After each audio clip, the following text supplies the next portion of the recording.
Yo tenía unas palabras que las voy a cambiar radicalmente, porque han pasado dos cosas esta mañana. Una es que me he encontrado una persona de gas natural en el contador de mi casa y he podido hablar un poquito con ella. Y la otra es que le he preguntado a Rafael, defínete, y se ha defendido como un vulgar trabajador.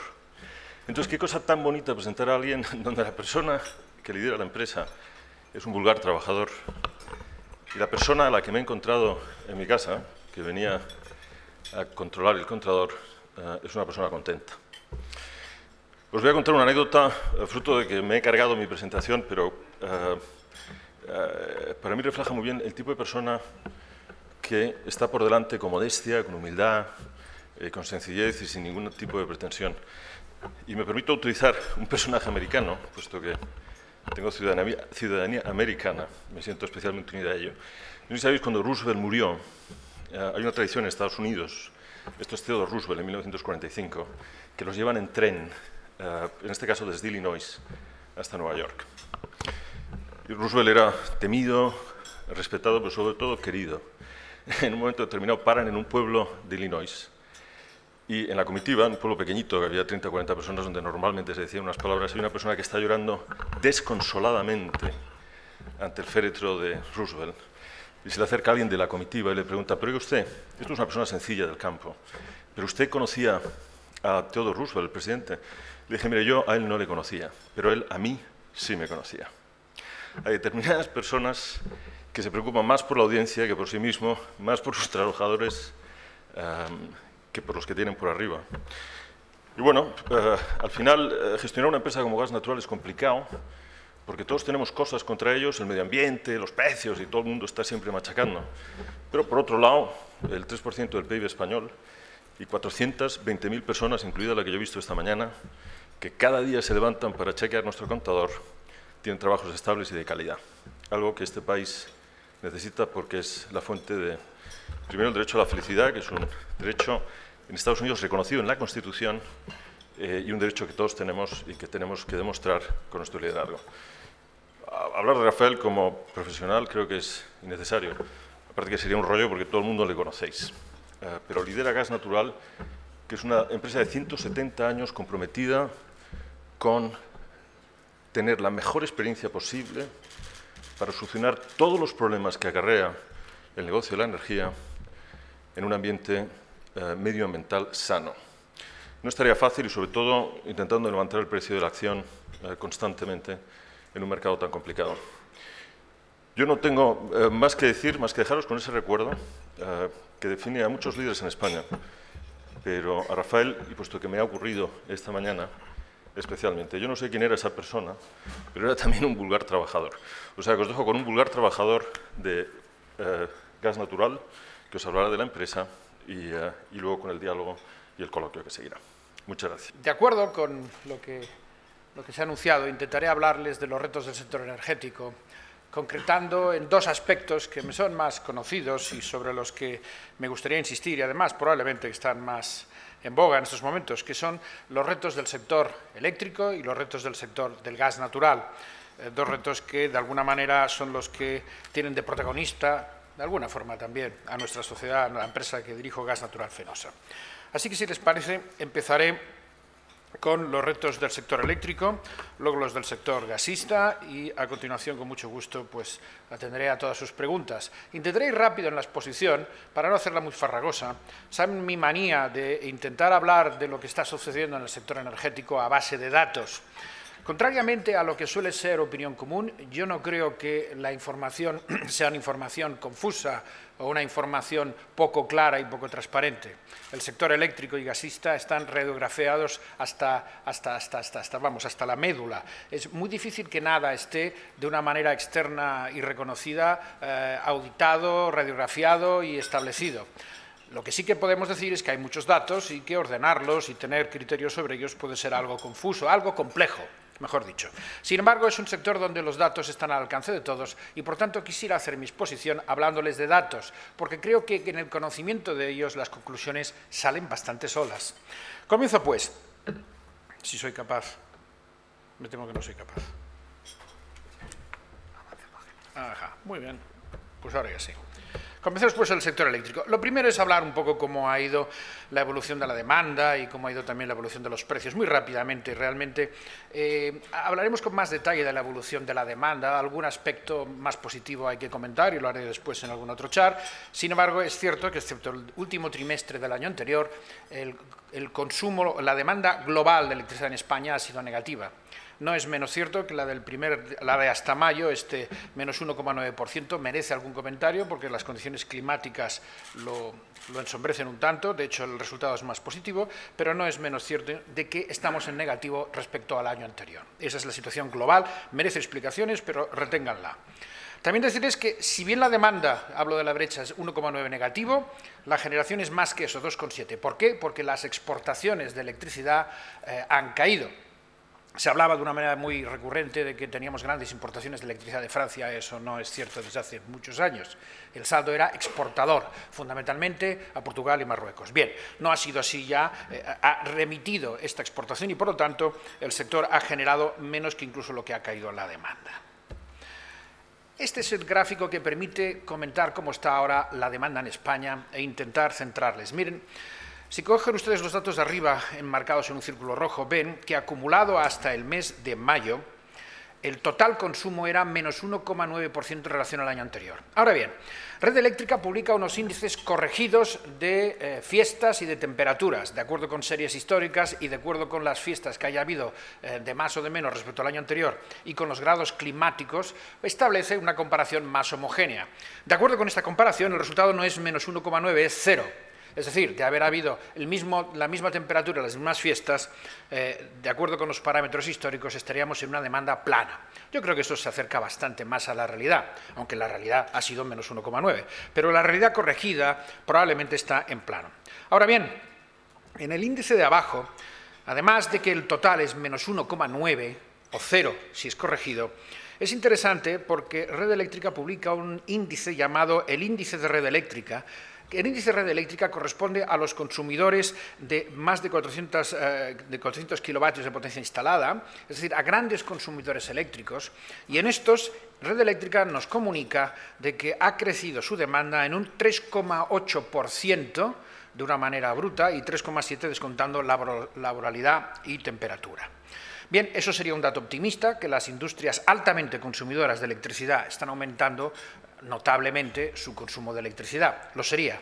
Sin embargo, claro está, como la media es menos 1,9, si los grandes consumidores han consumido 3,8, eso quiere decir que el resto de los consumidores han consumido menos 7. Quédense ustedes con esas cifras. A partir de aquí, las conclusiones probablemente más acertadas son que el sector eléctrico español ha alcanzado el suelo y que ha iniciado probablemente ya la senda de recuperación de una manera, eso sí, muy moderada, pero la ha iniciado. Naturalmente, lo primero que hay que hacer para subir es dejar de bajar. Creo que esta es la situación del sector eléctrico.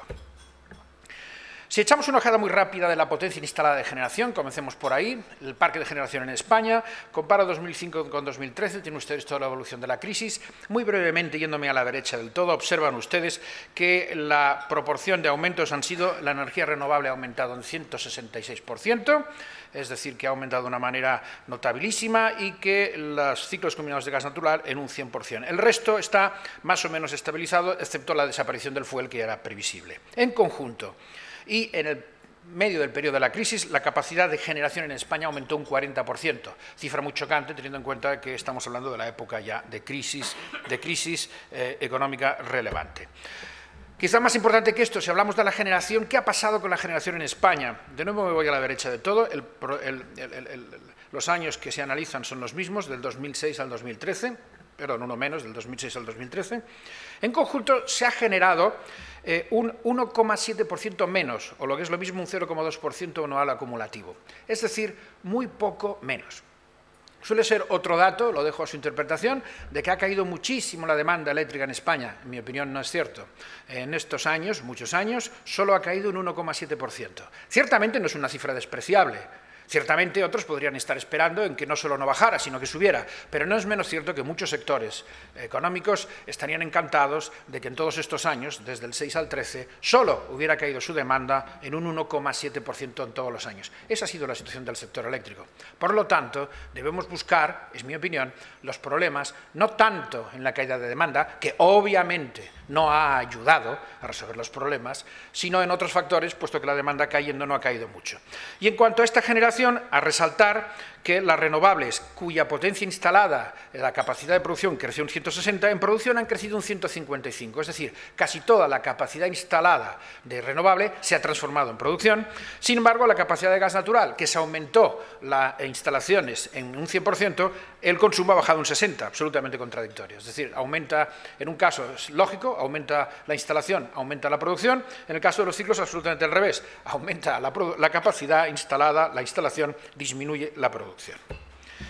Si quieren echar una ojeada, luego entraremos un poquito más en detalle a los precios de los combustibles y contrariamente también a determinados tópicos que suelen indicarse, la electricidad ha subido, lo ven aquí, es la línea roja en términos corrientes, la última de abajo, en este color lila un tanto claro, la tienen en términos reales, es decir, descontada la inflación, pero si lo quieren comparar en términos corrientes, pues ha subido más o menos como el gas y mucho menos que los butanos, los gasóleos y gasolinas. Es decir, la electricidad como combustible energético básico no se ha comportado de una manera fuera del programa, más bien se ha comportado de una manera bastante alineada y más favorable que otros combustibles energéticos fundamentales sujetos a globalización total, como es el caso de las gasolinas.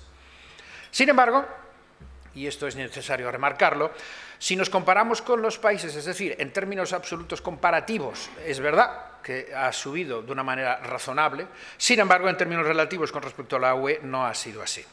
Si miren ustedes este gráfico, son datos de Eurostat, a la izquierda consumidores domésticos, a la derecha industriales, observan que desde el primer semestre del 2008 hasta el segundo semestre del 2013, de acuerdo con lo que publica Eurostat, debo insistirle, estadísticas que merecen muchos comentarios porque están hechos con fuentes no estrictamente homogéneas, pero en cualquier caso el fenómeno es claro. Si bien en el 2008 el nivel de precios español estaba ligeramente por debajo de la media europea, tanto en el caso industrial como en el residencial, esto ha desaparecido. Es decir, que en plena crisis, de una manera relativa respecto a los países de Europa, el precio de la electricidad ha aumentado y se sitúa claramente ahora por encima de la media europea.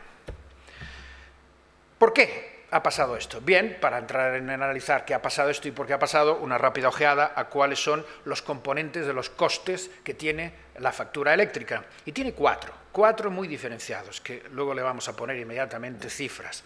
El primero es el coste de la energía, el coste del electrón. ¿Qué vale la generación? ¿Qué vale la energía que se fabrica, la materia prima que luego a través de las redes de alta tensión, red eléctrica, la distribución, etcétera, llega a nuestras casas y a nuestras industrias? Segundo, los costes de accesos llamados propios. ¿Cuáles serían? El transporte, red eléctrica y la distribución, es decir, aquellas instalaciones imprescindibles para que la luz llegue aquí. Tercero estarían los llamados costes de acceso asociados, es decir, aquello que no es imprescindible.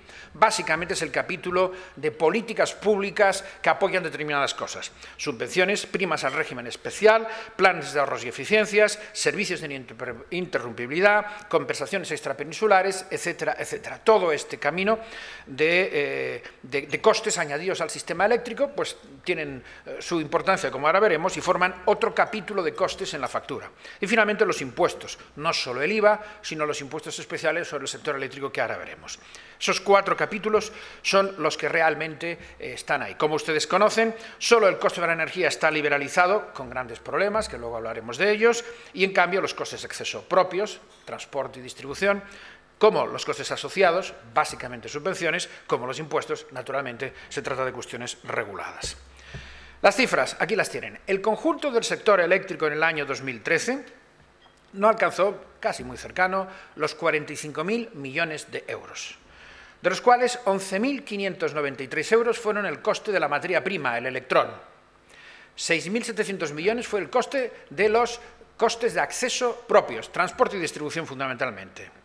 14.339 los costes asociados, básicamente subvenciones y 12.000 millones de impuestos. Primera ojeada, pagamos más de impuestos que del propio coste de la energía. Segunda ojeada, el coste de las subvenciones es también superior claramente al propio coste de la materia prima de energía. Y los costes asociados propios, es decir, el coste de traer la energía desde las centrales a nuestras casas e industrias, es una partida que es la mitad, algo menos de la mitad de, por ejemplo, el coste de las subvenciones. Conviene mucho tener claro de dónde salen los costes que vemos en el recibo de la luz, porque estos son las grandes partidas que hay y que son objeto de debate. Si definimos dos mundos, el mundo de lo que es imprescindible para que funcione el sistema y el mundo de lo que se ha añadido, naturalmente es imprescindible que exista la generación y que exista el transporte y la distribución, y eso suma un 41%. El resto de costes son costes añadidos, todos ellos responden a políticas decididas y, por lo tanto, pues absolutamente justificadas y justificables, y suben el 59%, es decir, menos de la mitad de los costes del sistema son propiamente los costes de la luz y de su transporte a nuestras casas. Es importante recordarlo. Vamos por partes. ¿Qué ha pasado con la generación en este tiempo? Bueno, pues mientras hemos podido comprobar que desde el 2008, este gráfico también es del 2008 a mayo del 2014, mientras hemos podido comprobar que en este periodo de tiempo el coste de la electricidad en España supera la media europea, en el mismo periodo el coste de la generación, el electrón, esa partida, el coste de la energía, pues ha bajado notabilísimamente. Desde el primer trimestre de enero del 2008 hasta el final del año pasado había bajado un 31%. Y en lo que llevamos de año hasta mayo, datos promedio, naturalmente, ha bajado en un 35%. El costo de la energía en el año 2008 estaba a 6,4 céntimos de euro por kilovatio hora y acabó el año pasado a 4,4. Por lo tanto, no parece que las subidas de la electricidad puedan, en modo alguno, achacarse al mercado eléctrico, al famoso mercado eléctrico, porque el mercado eléctrico no ha hecho más que bajar. Fíjense también que tiene una gran volatilidad, podemos hablar luego de ella, es cierto. No ahora, siempre. Ha tenido grandes altibajos debido a su propia manera de conformar los precios a su propio funcionamiento. Sin embargo, el coste del sistema eléctrico se ha movido al alza en España en los últimos años, en absoluto por razones imputadas al mercado. Al contrario, este ha bajado notablemente. ¿Y qué ha pasado en comparación? Porque, bueno, puede que haya bajado en España, pero a lo mejor resulta que ha subido mucho en relación a los mercados europeos, con los que ya vemos que la factura total ha subido, la diferencia ha subido. ¿No será que también ha subido respecto a Europa? Pues no. Sigue manteniéndose el pool europeo, el pool español, perdón, el mercado eléctrico español, la línea roja, por debajo de la media europea. Incluso ahora, en enero-mayo, en el año en curso, el año pasado ya se ve, y este año también, excepto normalmente los países escandinavos, que tienen un altísimo componente hidráulico tradicional. Realmente en nuestro país el mercado eléctrico ha estado claramente por debajo de los mercados mayoristas eléctricos europeos. Tampoco está aquí la razón. Conclusión, el hecho de que se haya disparado el coste de la energía en España en los últimos años y que sea superior a la media europea no está en la materia prima. Eso parece de una gran evidencia. Sigamos. ¿Cuáles son el resto de los costes? Los hemos visto. Hemos visto, esto es volver a recordar lo mismo, solo que no es en forma de gráfico, de que los costes propios son 6.700, están ahí, y los asociados 14.000. Los asociados más los impuestos, costes de alguna manera externos, suman el 59%. Es importante señalar que, claro, si la factura total ha subido los 44.890 y no han sido por los de arriba del todo, tendrá que ser por el resto. Bueno, a esa conclusión la llega ya hoy, es lugar común. Difícilmente se puede llevar la contraria a las evidencias y no hay ninguna duda de que los análisis del propio Ministerio de Hechos Públicos, por ejemplo, aquí tienen una frase de sus presentaciones, pues queda claro que se trata de algo muy evidente, que en mi opinión no admite otra manera de enfocarlo. El coste de producir electricidad en España es similar al del resto de los países de la Unión Europea. Sin embargo, los costes regulados son un 40% superiores a los países de nuestro entorno. Esta es una frase literal en las presentaciones que acostumbra utilizar el Ministerio cuando se dirige a los medios y en general a la opinión pública para explicar el mismo fenómeno. Totalmente de acuerdo, eso es así. Esta es la presentación que utiliza normalmente el Ministerio y se la digo para ratificar algo que suele ser a veces objeto de debate, en mi opinión, y de una notabilísima pérdida de tiempo. Los problemas son como son, nos gusten o no. Y para resolverlos, lo primero es tener bien claro de qué estamos hablando. resolver problemas que no son tales es una manera estupenda de irlos complicando. Yo creo que no es el caso. Clarísimamente nuestra Administración tiene con gran evidencia puesto en su foco dónde están los problemas. Bien, vamos allá pues. ¿Y qué son esos costes? Bueno, esos costes son los que dan lugar al famoso déficit de tarifa. Es el segundo problema. No existe en el sector del gas, puesto que no existe el mecanismo de déficit de tarifa. No perderé más que un minuto en recordarles que ese es un mecanismo mediante el cual el sector eléctrico y ningún otro sector en la economía española que yo conozca puede no cuadrar ingresos y costes. Puede tener más costes que ingresos y dedicar la diferencia a un cajón llamado déficit de tarifa que deberán pagar los consumidores, insisto, los consumidores, ni las empresas ni el Estado, en 15 años y con intereses. Ese mecanismo, ya de muchos años, es el mecanismo que permite que las cosas no cuadren en este sector, desgraciadamente. Y van a hacerlo a partir de ahora, puesto que las medidas que el Gobierno ha adoptado, yo estoy convencido de que conducen a que este año desaparezca este grave problema. Ha sido perfectamente consciente el Ministerio de esta situación, que es una situación imposible de mantener, y en mi opinión ha actuado con contundencia para resolver este problema. En resumen, ¿qué pasó el año pasado? Pues lo tienen ustedes aquí puesto. Hubo unos ingresos que no cubrieron a los costes y llegó a un déficit en el año pasado de 3.188 millones de euros, lo que provocó un déficit acumulado de 28.000 millones de euros. Casi 30.000 millones de euros, que ya en estos momentos pueden estar por razones temporales, fue lo que los consumidores españoles le debían al sistema, puesto que a pesar de tener la electricidad más cara de Europa, encima en el recibo no se ponía todo su precio, se ponían cantidades inferiores. Eso, por razones legales, se podía poner en este cajón. Eso parece ser no, estoy convencido que ya ha acabado. ¿Y cuáles eran entonces estas subvenciones? Antes las hemos visto, que sumaban casi 12.000 millones. Pues aquí la tienen. El régimen especial, 9.200 millones, estamos hablando de euros al año, es lo que pagamos por subvenciones básicamente a las energías renovables. Las extrapeninsulares, Canarias, Baleares, Ceuta y Melilla, 1.800 millones de euros al año. La interrumpibilidad, en general, están destinadas a las grandes empresas 677, Carbón Nacional 200 y Bono Social 200. 12.000 millones de subvenciones, que el año pasado fueron 11, crecieron un 7% en el último año. Esto va cargado cada año a la tarifa de la luz. No tiene ninguna similitud con ningún sistema europeo. ¿Cómo han evolucionado estas subvenciones?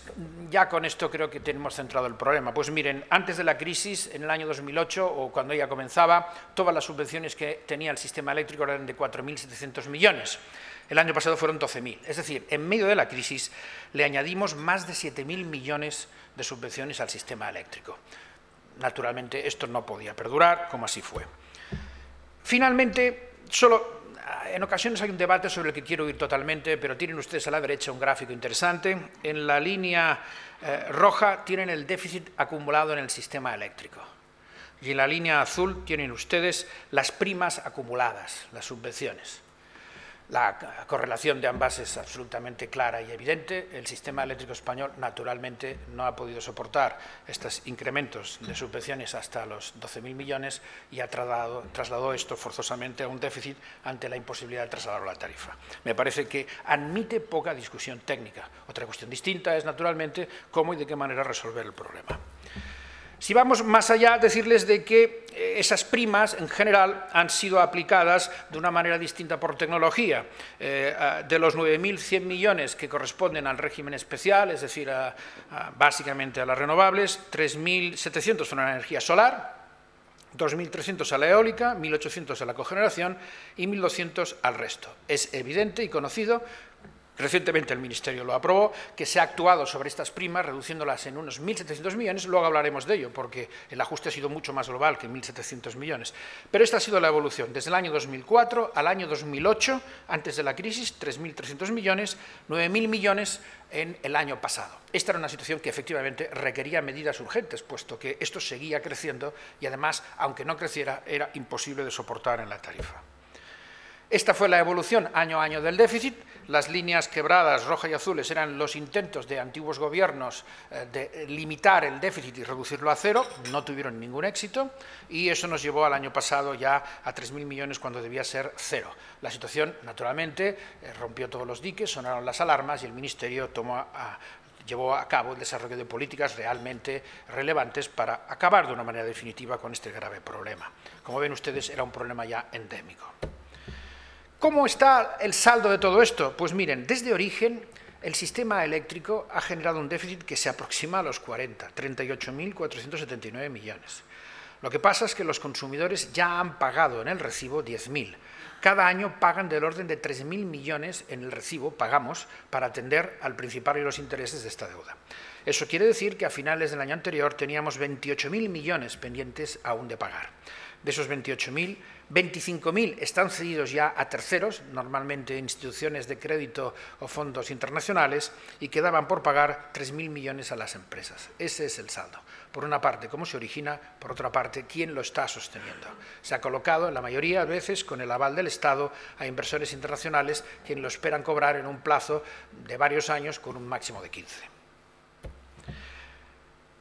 Vista la situación, el Gobierno reaccionó mediante toda una serie de medidas en los años 12 y 13, que las ven aquí, medidas de reducción de costes, toda una serie de reales decretos leyes, medidas de aumento de ingresos, de aumentos de tarifas, medidas de estabilidad financiera para intentar evitar, mejor dicho, el que este problema de volver otra vez a no cuadrar ingresos y costes sucediera, reducción de costes regulados, no solo las renovables, sino los demás, como ahora lo veremos, y otras medidas. Todo un paquete durante 24 meses de medidas, algunas de ellas complejas, que han dado lugar a grandes polémicas, pero que iban encaminadas a reducir y resolver este problema. ¿Cómo se ha conseguido esto? Pues de esta medida, con cifras de alguna manera todas ellas conocidas ya por los medios y seguramente por ustedes, se estableció que el sistema eléctrico tenía un agujero anual, un déficit estructural de 10.500 millones. Año. ¿Cómo se ha ajustado? Bien, se han reducido las subvenciones en 2.210 millones. 2.000 millones al régimen especial, son estos 1.700 millones de ahora y otros 300 millones que ya redujeron hace un año. 900 millones a presupuestos generales del Estado, que se supone que este año comenzarán a ser efectivos. A las utilities tradicionales 2.240 millones, de los cuales 330 menos pagos de transporte, a la distribución 1.240 millones menos, a las centrales de ciclos combinados por pagos por capacidad 430 millones y el bono social que se ha cargado a las empresas 240 millones. Finalmente luego se pusieron nuevos impuestos y tasas por valor de 3.100 millones y se incrementaron las tarifas por 2.050 millones, 10.500 millones. Es decir, todo un abanico importantísimo de recursos para taponar la gangrena que significaba el gravísimo problema. Y sin duda alguna es mi opinión que esto va a tener efecto y que sí, estoy convencido de que este año el problema está desapareciendo ya. ¿Cuáles son los retos del sector eléctrico en este punto? Bueno, el primero es eliminar el déficit corriente, que yo creo que se ha conseguido, y a partir de ahí reducir el déficit acumulado, porque como comentábamos está cercano a los 30.000, por lo tanto hay que hacer dos cosas, que ya no siga aumentando, es siempre lo primero, y lo segundo es que reducir lo que hay. Ese va a ser, lo primero yo creo que está conseguido, lo segundo requerirá más tiempo y así lo ha planificado, estoy convencido, el Ministerio. El segundo punto es conseguir precios finales para el consumidor más competitivo.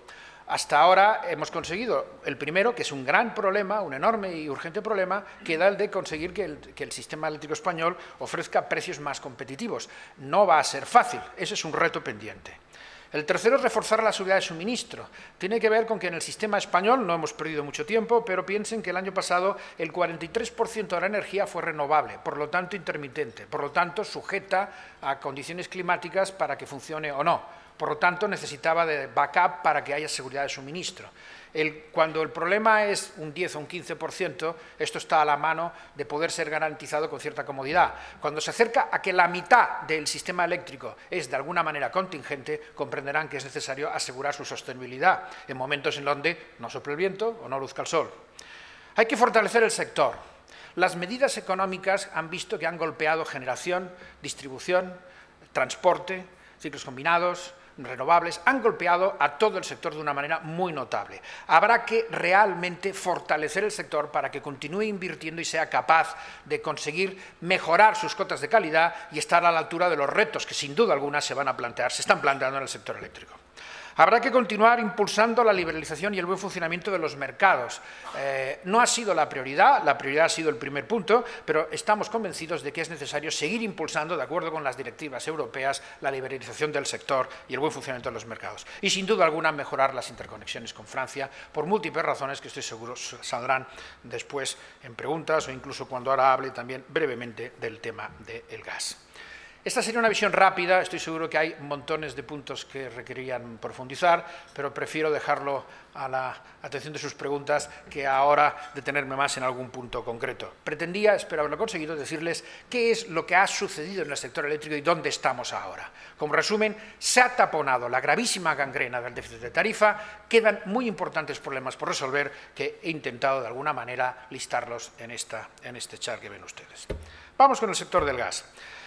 El sector del gas, aquí tienen ustedes la demanda en el 2013, tenón enorme. El gas, a diferencia de la electricidad, sí es un combustible globalizado, no tanto como el petróleo, debido a que existen claramente 3 mercados mundiales, Estados Unidos, Europa y Asia, y son 3 mercados poco interconectados, pero en cualquier caso ya ven de que las diferencias son Europa un crecimiento prácticamente irrelevante el año pasado, Estados Unidos cercano al 1 y Asia con un 2,5%.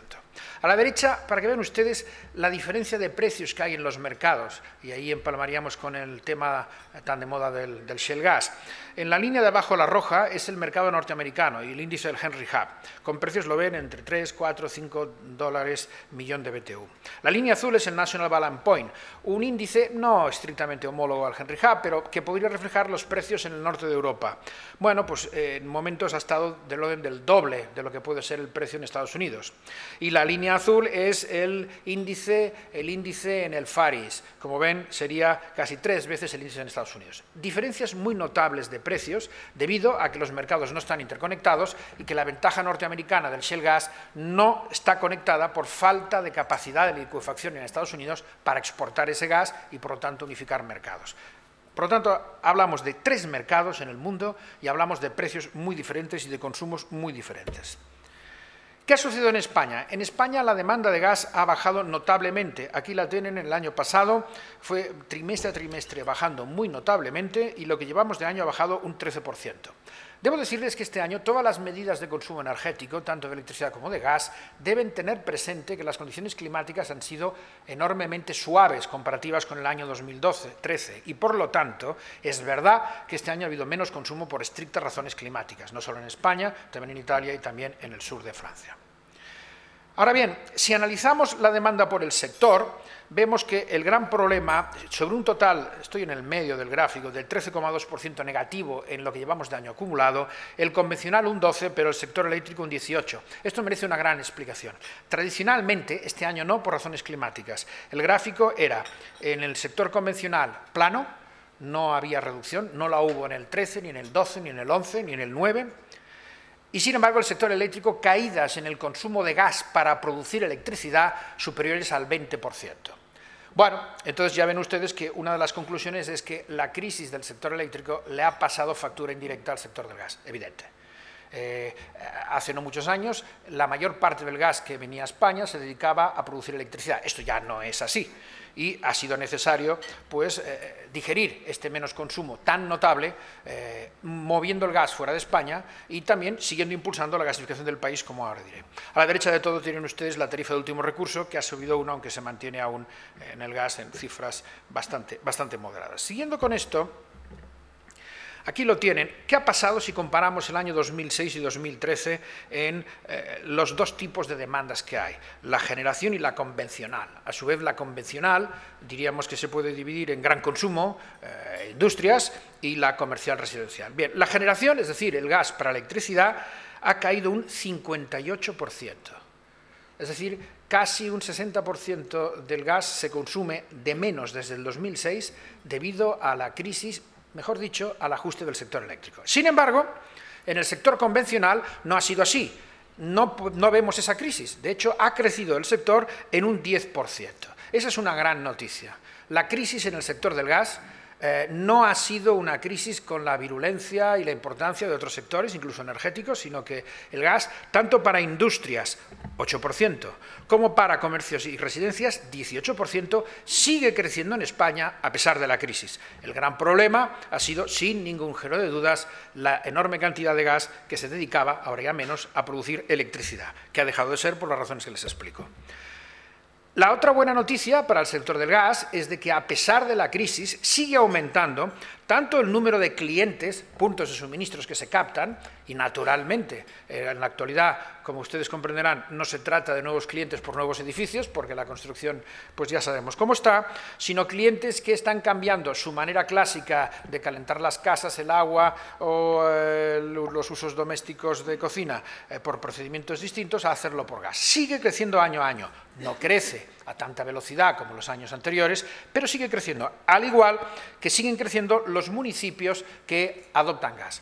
Esto se debe a que España es un país que no está gasificado y que aún tiene un amplio margen para crecer. Lo ven ustedes aquí.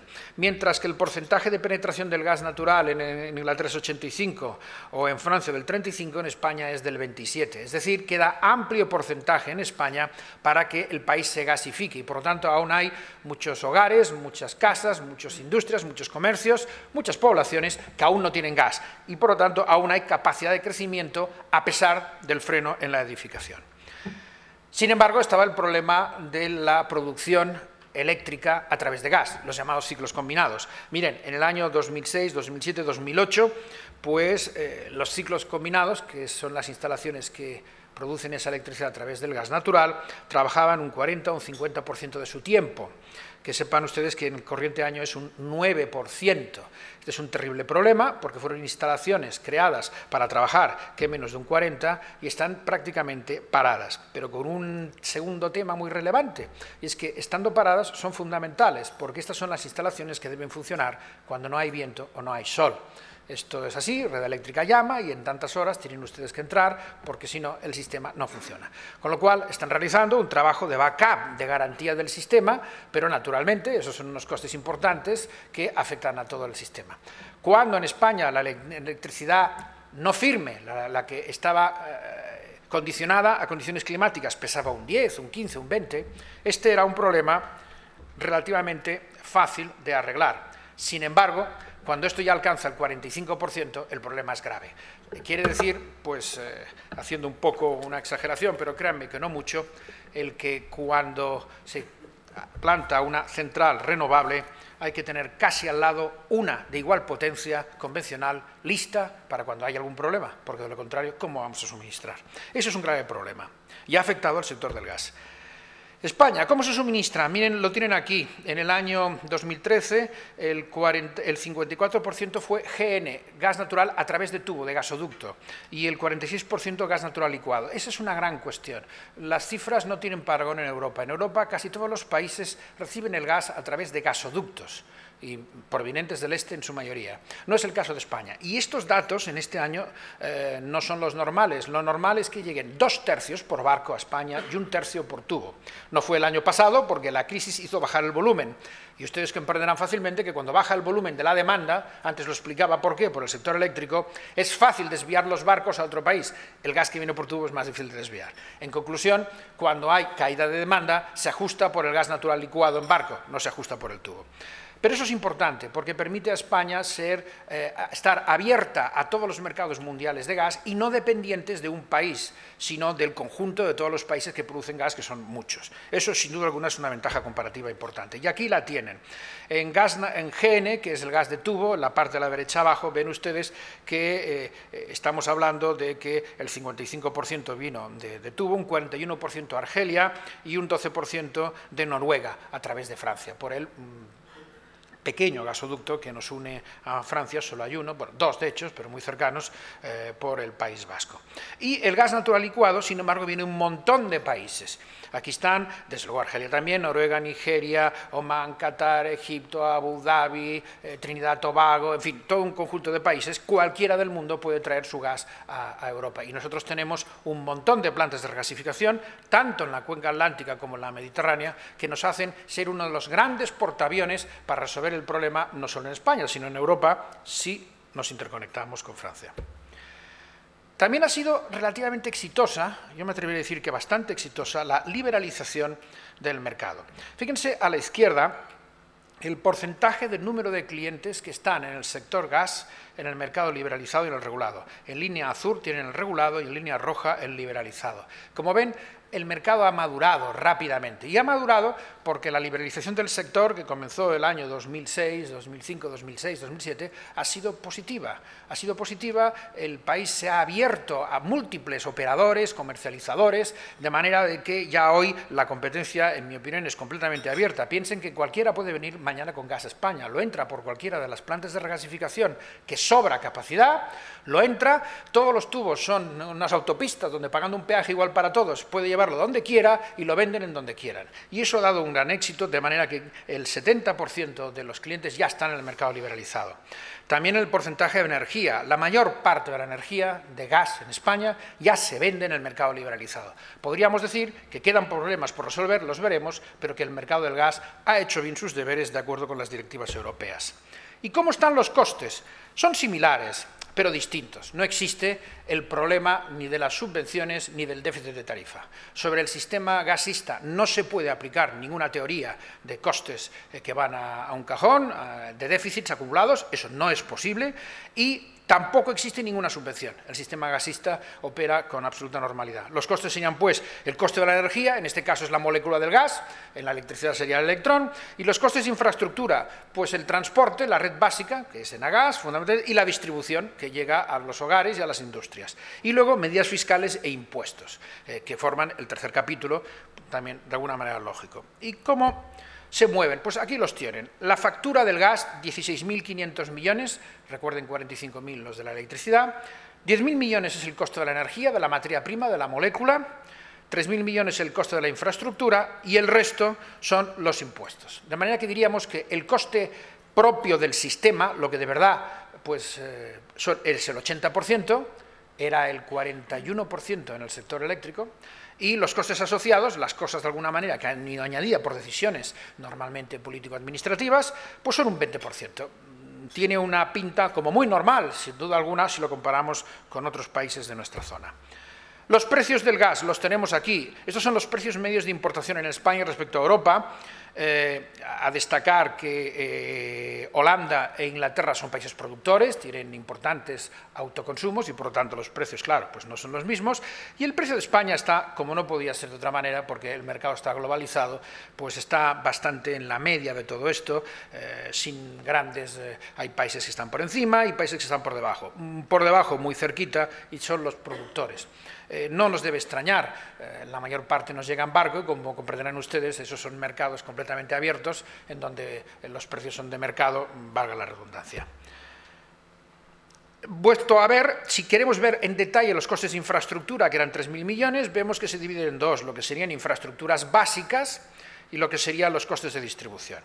Las infraestructuras básicas son los costes de las plantas de regasificación, donde entra el gas que viene por barco, los costes de los almacenes subterráneos y los costes de transporte, la red de alta presión.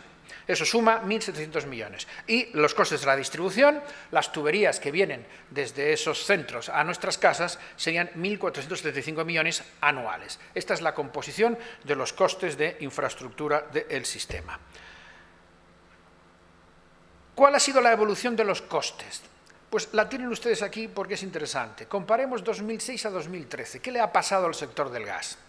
Las moléculas lo hemos visto, siguen la línea mundial, como puede ser en el petróleo. La infraestructura básica, regasificación, almacenes y transporte, ha aumentado un 142%, mientras que la distribución, los tubos que llegan a nuestras casas, solo un 16%, en estos años del 2006 al 2013. ¿Por qué? Pues es muy simple.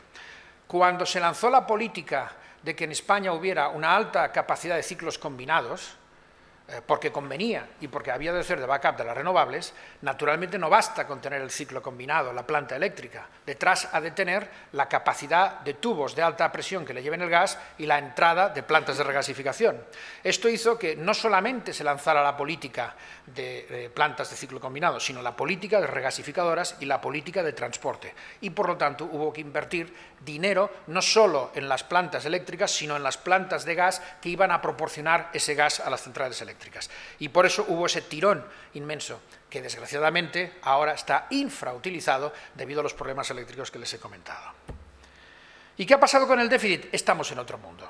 El mundo es muy diferente. Como ven ustedes, el año pasado, decirles que esto es el año 2013. En el año 2012 hubo un superávit en el sistema gasista de 12 millones. En el año 2013 el déficit fue de 28 millones y el déficit acumulado es de 326 millones. En estos momentos, lo han escuchado, declaraciones de altos responsables del Ministerio, están para resolver el problema de esos 326, que yo estoy convencido de que se hará, no diría que con facilidad, porque hablar de dinero y de cómo asignarlo nunca es sencillo, pero sí que probablemente con muchísima mayor facilidad que lo ha sido el problema eléctrico. No tiene ni el alcance, ni la intensidad, ni las causas tan profundas que las tenía el sistema eléctrico y, por tanto, estoy convencido de que el Ministerio pues llevará a cabo medidas razonables para resolver este problema, que tiene que resolverse, pero que aún está en periodo de ser perfectamente manejable y razonablemente resuelto. Ya para acabar, decirles de que las interconexiones del sistema gasista pues son fundamentales, sobre todo porque muchos países no son productores, como es el caso de España. En la Comunidad Europea, estos son datos de Europa, la mayor parte del gas, a diferencia de España, viene por GN, 86%, que es por tubo. Y la mayor parte es producción propia, un 33%, Inglaterra y Holanda, y la Federación Rusa, que aporta el 27% del gas. Decirles que de ese gas que viene de la Federación Rusa, un tercio pasa por Ucrania. El resto no, pasa por gasoductos que van por Polonia y por el mar Báltico.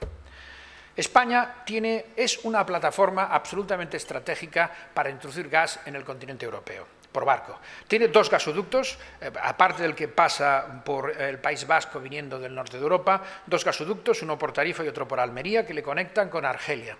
Y luego tiene un montón de plantas, 7 plantas de regasificación en el litoral atlántico, cantábrico y en el Mediterráneo. Sin duda alguna, la capacidad de entrada de gas es enorme, 21 BCM por gasoducto y 60 por plantas de regasificación, que están infrautilizadas. Las plantas de regasificación, de esos 60, no trabajan más que un tercio del tiempo. Hay 2 tercios del tiempo que están ociosas. Naturalmente, podrían entrar un montón de gas que fuera expedido al continente, al resto del continente, pero para eso necesitaríamos conexiones que no tenemos, ni hoy por hoy están en proyecto en marcha. ¿Cuáles serían, pues, ya, y acabo con eso, espero no haberme pasado mucho, los retos del sector del gas natural? Lo primero, y no es difícil, eliminar ese déficit de tarifa acumulado de 300 y pico millones. Hay que hacerlo, hay que evitar a toda costa que un problema que no es tal se convierta en un problema. Y estoy convencidísimo que el Ministerio tomará las medidas adecuadas para que así sea. Segundo, continuar la gasificación del país. Estamos por debajo de las medias europeas, es una auténtica lástima. El gas es un combustible energético competitivo, es un combustible ágil y capaz de resolver un montón de problemas domésticos e industriales y debería impulsarse. Hay que aumentar, como sea, la utilización de las infraestructuras básicas, transporte y regasificación, que debido a lo que les he comentado, están hoy absolutamente infrautilizadas. Un tercio solamente de su tiempo trabajan las regasificadoras, es una auténtica pena. Son instalaciones modernas y además muy nuevas. Hay que mejorar las interconexiones con Francia, de manera que esa capacidad pueda ser utilizada en el continente cuando las condiciones climáticas o simplemente cuando las condiciones de competencia lo requieran. Y convendría organizar un mercado mayorista, lo que se llama un hub. Realmente no va a ser posible, en mi opinión, instalar un mercado primario de energía, por una razón sencilla, porque quienes lo tienen que instalar son los que venden la materia prima y hoy por hoy no lo desean. Por lo tanto, no puede ser un mercado gasista primario por cuanto los que disponen de la materia prima no la quieren vender, como ustedes saben, en un mercado spot cada día, sino que quieren ligarse a contratos a medio y largo plazo. Pero sí podría ser un excelente mercado secundario, como hay otros en Europa, que permitiera hacer desajustes, cuantificarlos, hacer agilidad volatilidad, fijar precios de consumos horarios, etcétera, etcétera, etcétera. Convendría mucho organizar este mercado mayorista y realmente con esto pienso yo que se resolverían un montón de los problemas que hoy ocupan en el sector energético español. Como ven, dos mundos muy distintos. El tema eléctrico, que ha ocupado, sin duda alguna, centenares de páginas en la prensa y la atención del Ministerio, pues es importante, es trascendente, está en curso ya la solución de lo más grave. En el tema gasista, tiene aún por delante un crecimiento, no está maduro y sus problemas son de un índole mucho menor. Bien, aquí acabo, quedo a su disposición. Muchas cosas quizá he intentado tocar, me disculparán, y me centraré ahora en lo que ustedes prefieran que aclaremos. Gracias. Empezamos con el turno de preguntas y Lorena López, del Economista, pregunta ¿qué opinión le merece el nuevo sistema de recibo de la luz? ¿Cómo evolucionará la factura de cara a este verano? Comencemos por lo segundo, ¿quién lo sabe? ¿Quién sabe cómo va a evolucionar los mercados? Quizá debería haber contestado antes la primera. El nuevo sistema, primero, se trata de un precio regulado. Yo creo que con independencia de que la propia directiva europea permite perfectamente que se establezca un precio de protección a los consumidores vulnerables, yo creo que quizá convendría limitar este alcance y jugar más a la liberalización del mercado eléctrico, tal como marcan las directivas europeas. Y por tanto, este sería sin duda mi primer comentario, de que habría que ocuparse quizá con más intensidad de la liberalización del mercado. El segundo tema es que el nuevo sistema del precio voluntario al pequeño consumidor está orientado a ligar el precio al funcionamiento horario del mercado mayorista. Bueno, está bien si a ustedes les parece, entiéndanme, es una opinión muy respetable, que es la que ha fijado el Ministerio y que naturalmente las compañías vamos a seguir. Significa que le aplicaremos a todos ustedes, si acogen ese precio, el precio horario que tenga el mercado. Bueno, que vaya a tener el mercado, porque ¿quién sabe el precio que va a tener en España mañana el mercado? Pues muy poca gente, y el que lo sepa se puede hacer rico. Entonces, lo que les quiero contar es de que en España el mercado, y lo saben, es extremadamente volátil. Pero no es nuevo, antes lo han visto en el gráfico, es de una enorme volatilidad. ¿Por qué? Pues muy fácil. Es el problema del impacto de las energías renovables. Miren, las energías renovables son muy importantes, tienen que ayudarnos a un problema. Yo personalmente creo en el cambio climático y, por lo tanto, en la necesidad de actuar con contundencia. Sin embargo, las energías renovables ocasionan, según como se planteen, tres enormes problemas. El primero de ellos es el coste. Son 9.000 y pico millones, lo han visto ustedes, y hemos tenido en España un problema gravísimo. Ha habido que bajar de 9.000 a 7.300. El segundo problema es el backup. Necesitan energías de respaldo. De lo contrario, pues cuando resulta que viene el anticiclón, pues caen los molinos de viento y algo hay que hacer. Pero hay un tercer problema. El tercer problema es que distorsionan gravemente la manera de operar del mercado eléctrico. Me explico inmediatamente. Cuando casi la mitad de la oferta en un mercado está subsidiada y tiene preferencia de despacho, la verdad es que estarán ustedes conmigo de acuerdo que el mercado funciona poco y mal, naturalmente. Entonces, ¿qué sucede? Cuando en el mercado eléctrico, ha pasado en el primer trimestre de este año, ocurre que entra un montón de energía eólica subsidiada y con prioridad de despacho, que quiere decir que hay que comprarla, aunque haya otra energía más barata a la venta, hay que comprar esa, se hunde el precio porque entra a precio cero. Y el pool se deprime a unos precios ridículos, los hemos estado viendo. Ha habido un montón de horas a precio cero. Claro, naturalmente, eso ya se ve que es artificial. Claro, bien, eso me ha servido para explicarles a ustedes la enorme volatilidad. Depende de que haya viento, de que haya sol, de que haya agua, en más o menos cantidad, y de la demanda, por supuesto, para fijar el precio horario. Bueno, entonces tendrá esa volatilidad. Entonces, lo que sí que ha hecho, con sentido el Ministerio, es decir, que las compañías, además, deben ofrecer un precio que sea estable para los 12 meses siguientes. Naturalmente, cuando alguien ofrece este precio, se está cubriendo de las posibles oscilaciones del mercado. Es un tema casi financiero.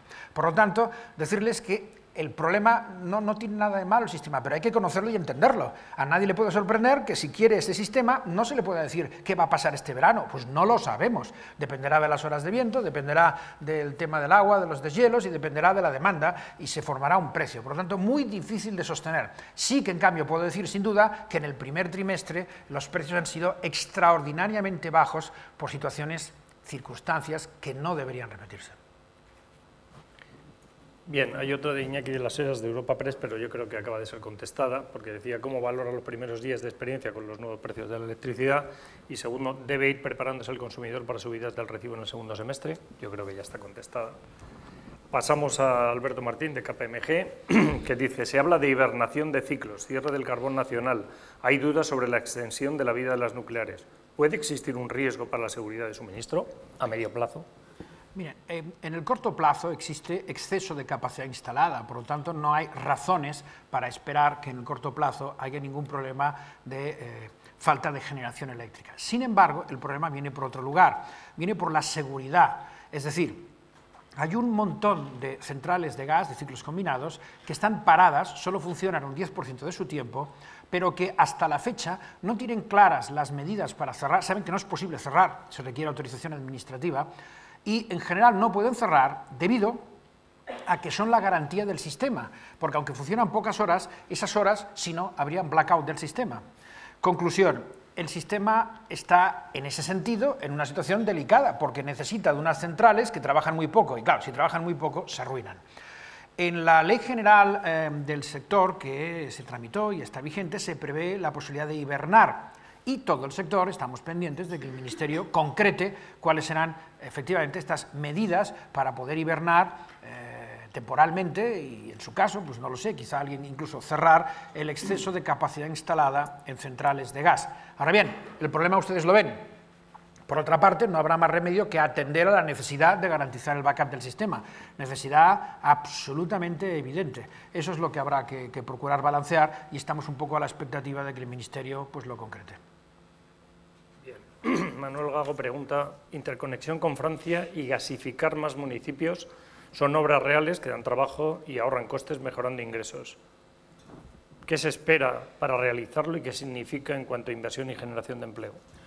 Significa mucho, no me atrevo ahora, de generación de empleo. Se trata de un riego por toda la geografía nacional de obras de pequeño y mediano tamaño que dan trabajo a constructoras y a instaladores. Y ese es un trabajo realmente agradecido a efectos de conseguir mayor ocupación.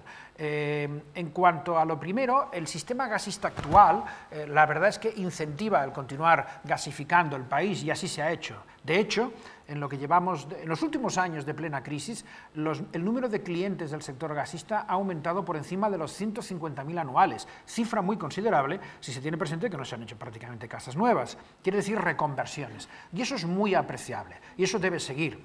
Es verdad que la reforma del sector gasista que el Gobierno está planteando debería contemplar, yo estoy convencido de que así será, que España se continúe gasificando, porque realmente eso es un asunto relevante y, como decía la pregunta, bueno para la economía nacional desde muchos puntos de vista. La interconexión con Francia básicamente es un problema, en mi opinión, del Estado francés o de la Unión Europea. España ya ha llevado la siguiente conexión prevista, aunque a niveles muy previos aún, es la conexión por Cataluña, el llamado MidCat, Midi-Pyrénées-Cataluña. El gas, si no me equivoco ya, por parte de Enagás, la red de alta presión está llegando a Figueras, muy cerca de la frontera. La gran cuestión sería que por parte francesa se decidiera no solamente a la interconexión con Francia, sino además a la mejora de las conexiones en la parte sur de Francia. Eso hoy por hoy no está aún en marcha. Es bien cierto que la Unión Europea, sobre todo después de la crisis de Ucrania, está reconsiderando con gran interés la posibilidad de acelerar estas infraestructuras. Ojalá, tendría todo el sentido del mundo. Muy bien. Lorena López, del Economista, pregunta si ha caído tampoco la demanda. ¿Sobra capacidad instalada en España? Si ha caído tampoco la demanda. Supongo que nos referimos a gas. Bueno, yo creo que probablemente son eléctrica. las dos. Bueno, porque no en sé. la demanda eléctrica había caído el consumo en el 1,9, la producción en el 2,7, pero la demanda plana corregida era plana. La demanda eléctrica. Me imagino se refiere a eso. Bueno, si hacemos esto, lo que vemos es que deberá haber fallado, sin duda alguna, las previsiones de crecimiento que se estaban haciendo por parte de quien fuere. Aquí ha habido dos grandes vectores. Uno es anterior a la crisis, que es la inversión en ciclos combinados. La inversión en ciclos combinados se desata más o menos en España en los años 2003, 2004, 2005, cuando se toman las decisiones por cuanto era necesario para garantizar el suministro eléctrico, que no lo estaba. Las grandes inversiones en renovables, que como hemos visto aumentan la capacidad instalada en un 170%, sorprendentemente se toman entre los años 2008 y 2013, se ponen en servicio. Es realmente quizá llama mucho la atención cómo en medio de la crisis pudimos hacer ese esfuerzo descomunal en esas tecnologías. Pero así fue. Entonces no hay ninguna duda de que ahora tenemos un exceso. ¿Básicamente de qué? Bueno, primero, energías renovables, estamos en el 40 y pico %, bueno, muy por encima de la media de muchísimos países, y en ciclos combinados. En ciclos combinados el problema es que es difícil cerrarlos, al menos en cantidades apreciables, porque están haciendo de backup, con lo cual es evidente que tenemos un sistema que tiene sobrecapacidad, entre comillas, en algunas tecnologías, y que provoca extracostes. Habrá que digerir todo esto pues, de acuerdo con la política que finalmente fije el Gobierno y sin duda alguna con la ayuda del tiempo y la mejora de la economía. Es evidente de que el hecho de que esté plano pues probablemente también es una cuestión un tanto rara y que en cuanto la economía se recupere como está en curso de hacer, pues probablemente entraremos ya en tasas positivas. Muy bien, pasamos a la siguiente, que es de Miguel Gallardo, que son varias preguntas. Voy a hacerlas de una en una, alguna esta correlación. Dice, ¿cuál es su diagnóstico y pronóstico sobre OMEL? Ha hecho su trabajo correctamente y ha actuado de una manera muy adecuada en los mercados. No creo que tengamos nada que hacer y estoy convencido, nada especial, renovable y relevante que comentar. A mí me parece que su trabajo ha sido remarcable y que cabe esperar que siga haciéndolo, vamos. La siguiente pregunta que hace también Miguel es, ¿cree usted que la CNMC y el ministro Soria han interpretado bien los datos previos a la subasta 27, anulada? Pues mire, no lo sé, hay una investigación abierta de la CNMC y esperamos todo su resultado para poder comprender mejor cuáles fueron las razones que llevaron a las decisiones que se tomaron y qué es lo que sucedió. La verdad es que desconozco, no tengo más información que la que ha sido publicada, excepto que desde luego nuestra compañía no, en este mercado, ni entonces ni en las ocasiones anteriores estuvo activa. Muy bien, la siguiente es, ¿cuáles son los competidores de gas natural en Europa? Bueno, pues todas las compañías, si me circunscribo al sistema gasista, las grandes compañías gasistas, pues British Gas, de alguna manera British Petroleum, British Gas, Gas de France Suez, por supuesto, Eni, que tiene una división gasista potente, E.ON en el centro de Europa, son compañías que actúan en el sistema gasista europeo y de una manera notable. En el sistema mundial, donde cada vez más nuestra sociedad se dirige, estamos teniendo crecimientos de nuestras ventas internacionales de gas superiores al 20% anual durante ya varios años. Los grandes competidores, sin duda alguna, British Gas y Gas de France Suez. La siguiente pregunta dice, ¿cree que habrá operaciones de concentración en el sector? En el corto plazo yo no las sé ver, en el medio plazo pues quién sabe. El sector ha salido de una profunda política de concentraciones, ha pasado la crisis digiriéndolas, yo creo que aún le queda un cierto tiempo, es posible que cuando esto normalice, no me refiero a España sino a Europa, pues probablemente vuelva a hablarse de esto, pero no lo veo cercano. Rocío Pereira dice, dado que las variables climáticas afectan directamente a la demanda de gas, ¿considera interesante que las empresas gasísticas se protejan frente a las mismas mediante soluciones como derivados climáticos o similares? Sí, por supuesto. Bien, las coberturas de todo tipo, coberturas financieras, son un instrumento que acudimos, siempre delicado y complejo, porque en ocasiones los mercados no tienen la profundidad que deberían tener o no están suficientemente desarrollados, pero sin duda alguna practicamos eso mediante esa política. Y otra, y es diversificar los mercados, sobre todo el gasista. Por lo tanto, lo que estamos actuando es en todos los mercados del mundo y sin duda alguna ha habido un invierno muy suave en Europa, pero no ha sido así en otros lugares del mundo y lo que procuramos es diversificar la demanda de nuestros clientes en diversos países y sectores, de manera que podamos no estar tan dependientes de unas variables climáticas concretas. Alfonso Jiménez, de People Matters, pregunta, energéticamente parece que estamos en un mercado maduro. ¿Pasa el crecimiento de nuestras empresas en la exportación del know-how hacia otros mercados inmaduros? Probablemente. Bien, ya se sabe que la madurez a veces se rompe rápidamente con algunas medidas que rompen el status quo.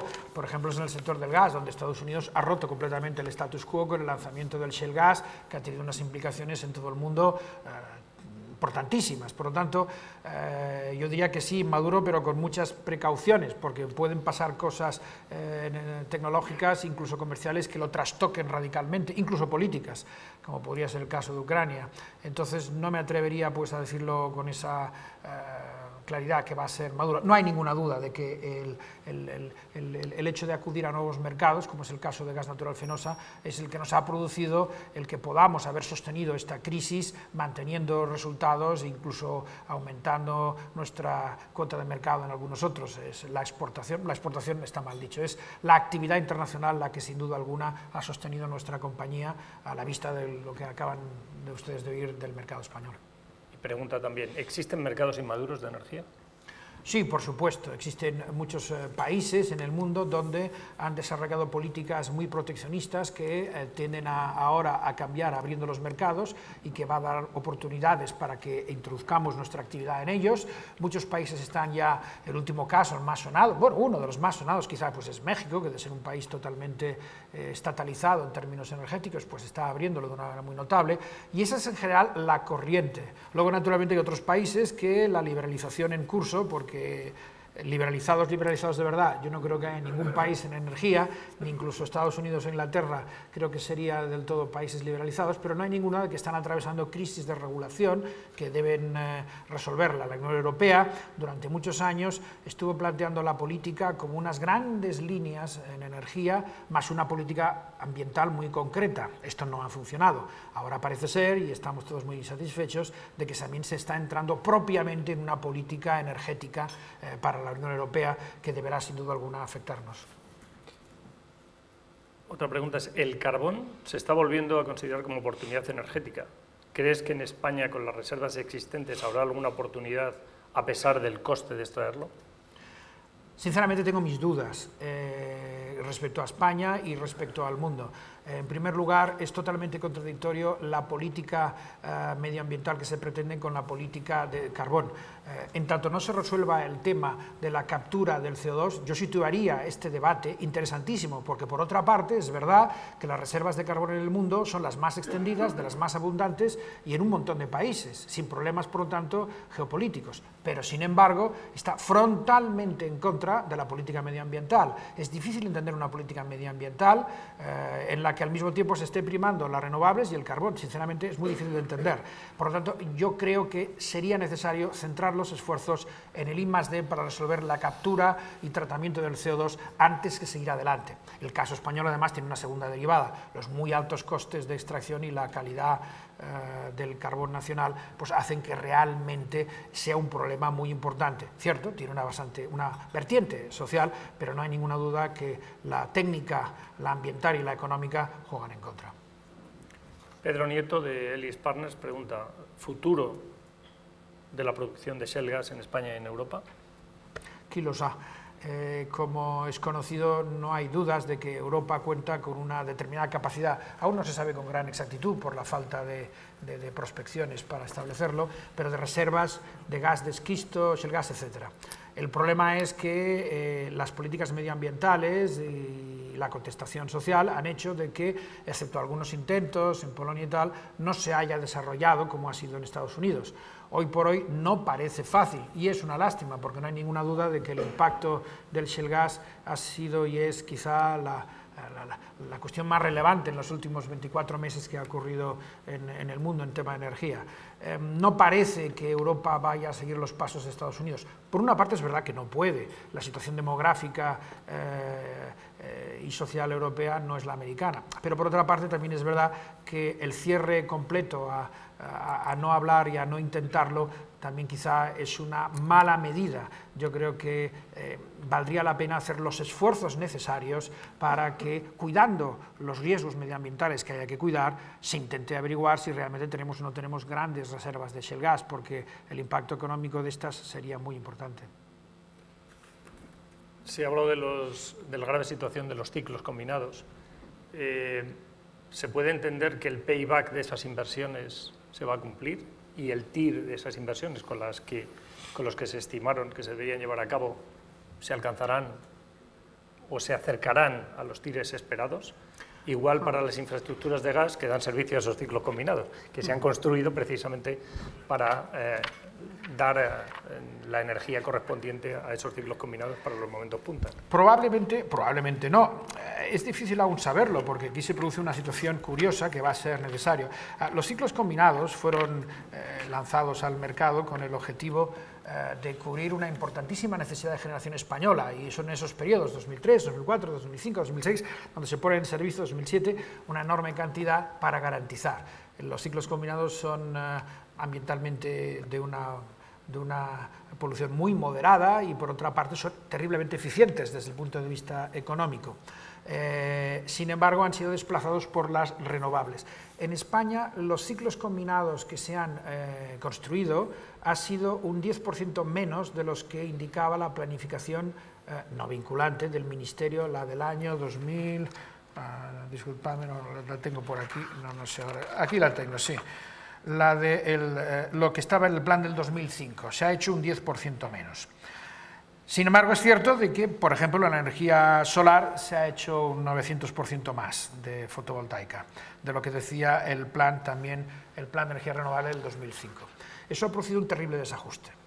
Claro, el problema es, naturalmente, un montón de inversiones que ahora también juega la crisis. Siendo cierto que no ha disminuido mucho el consumo, es cierto que no ha aumentado, y quizá alguien estaba pensando que esto aumentaría de una manera notable. Claro, la cuestión es que, por otra parte, y pienso en los ciclos, será necesario tomar una decisión, porque si los ciclos no tienen una mínima rentabilidad, pues es probable que muchas compañías decidan cerrarlos, con lo cual hay un problema de seguridad en cuanto a que tienen que hacer de backup. Esa es la solución. Hay que pensar lo siguiente, y en su momento quizá no se tuvo en la consideración necesaria. No hay ninguna duda de que las energías renovables aportan las ventajas de que no polucionan, y esto, pues en cualquier estudio se le puede atribuir un valor económico, por ejemplo, los derechos de emisión que ahorran, etc. Eso es lo que se llama externalidades positivas, pero también hay pocas dudas de que tienen una externalidad negativa muy seria, y es que necesitan energía de respaldo. Nadie puede venderles electricidad renovable. Eso no es posible, porque no puede asegurar que la tendrá. Es imposible.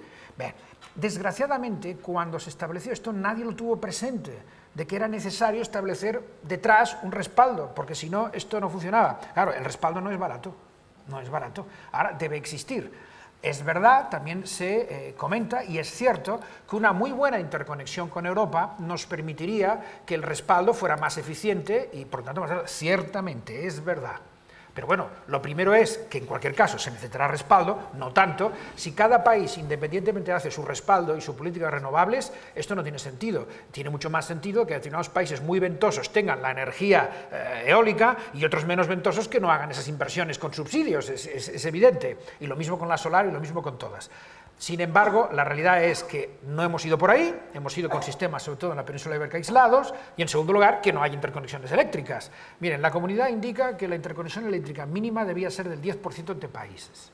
Cuando el año que viene, finales del 2015, creo que la MAT entre Cataluña y Cataluña esté acabada, llegaremos al 6%. Vale. La siguiente pregunta dice, ¿no cree que los gobiernos sucesivos han empleado la estrategia del avestruz y han llevado al país a una situación insostenible que se ha parcheado con la reducción a las renovables que ha producido el taponamiento de la sangría, el déficit de tarifa, pero que pone de manifiesto la urgente necesidad de una política energética nueva? ¿Cuáles deben ser las premisas de esta reforma, verdadera reforma? Yo no creo que la solución del problema que haya optado el Gobierno haya sido el corte de las energías renovables, ha sido un montón de cosas. Acuérdense ustedes, antes he comentado, lo tengo aquí adelante, el ajuste total ha sido de 10.500 millones, de los cuales a las renovables ahora, según las declaraciones de la propia CNMV, han sido 1.700. El resto no han sido las renovables. Por ejemplo, solo a la distribución le han caído 1.240 y nuevos impuestos 3.000. Por lo tanto, el problema era de 10.500 millones y las renovables han sufrido, según ahora se concreta, 1.700. Ha sido, por lo tanto, un conjunto enorme de cosas las que se han puesto. Es cierto, por otra parte, que la prioridad del Gobierno ha sido, sin duda, atajar el déficit de tarifa, y yo creo que esto ha sido razonable. Es bien cierto que eso no es todo y que existen otros problemas. La energía en España es más cara, la energía en España tiene los problemas que he intentado exponerles con datos y me atrevo a decirles de que, y espero que coincidan conmigo, que los datos llevan muy fácil a algunas conclusiones. Todo eso es cierto. La verdad es que el problema se ha incubado durante muchísimos años.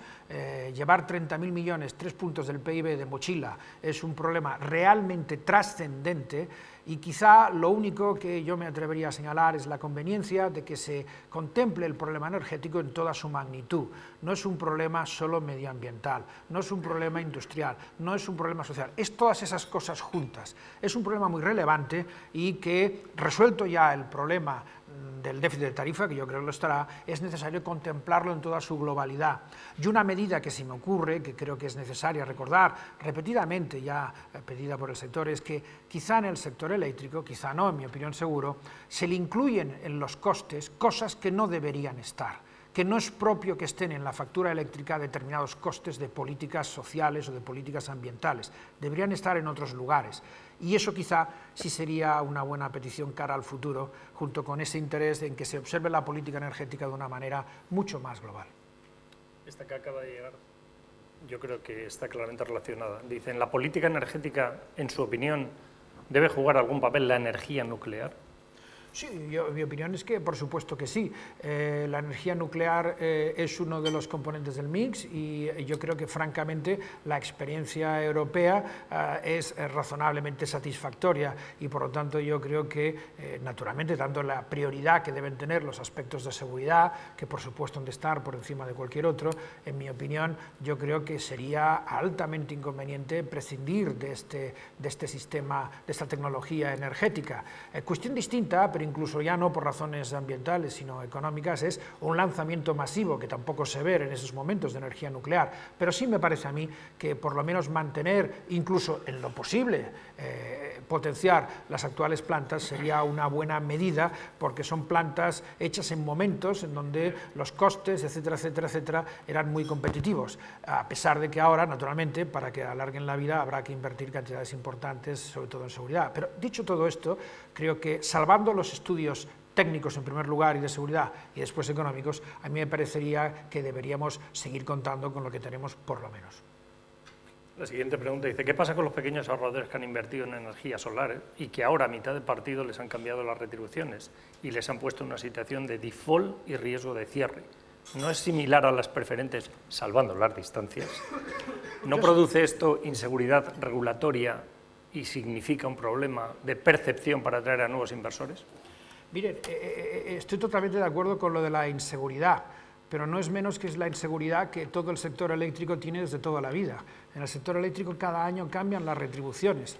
A veces resulta un tanto sorprendente el por qué determinados costes regulados sí son intocables y determinados otros costes regulados sí son tocables.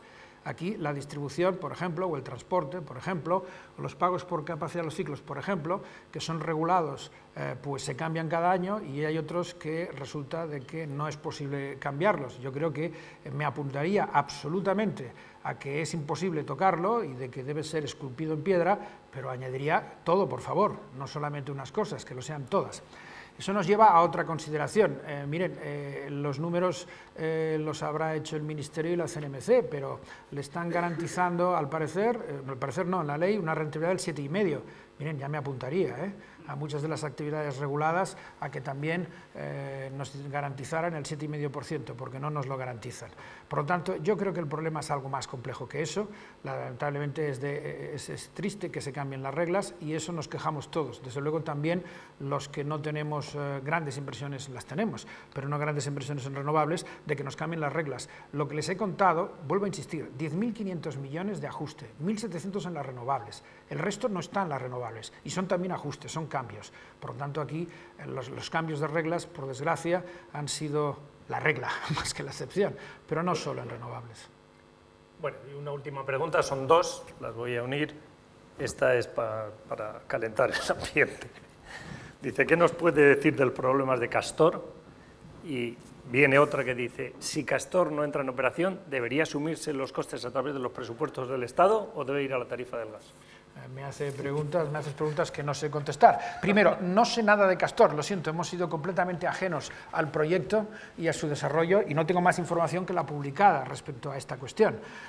Castor es un almacén grande, ambicioso, importante, que desgraciadamente parece tener, digo parece porque no tengo información otra que la publicada, problemas técnicos que han ocasionado lo que todos ustedes conocen. Naturalmente, le corresponde al Ministerio establecer qué quiere hacer con esa inversión, si funciona o no funciona, y a partir de aquí cuáles son las consecuencias de este no funcionamiento. Pero sinceramente no sé más de la cuestión y me es completamente ajeno. Bueno, pues esta era la última pregunta. Desde luego queremos agradecerte la excelente y brillante presentación. Yo creo que todos hoy salimos de aquí con una imagen del sector energético, yo creo que nítida, clara y transparente. Probablemente salgamos de aquí con un poquito más de energía, en sentido figurado, y darte las gracias por esta energía que nos has transmitido. Al contrario. Muchísimas gracias a todos y a vosotros.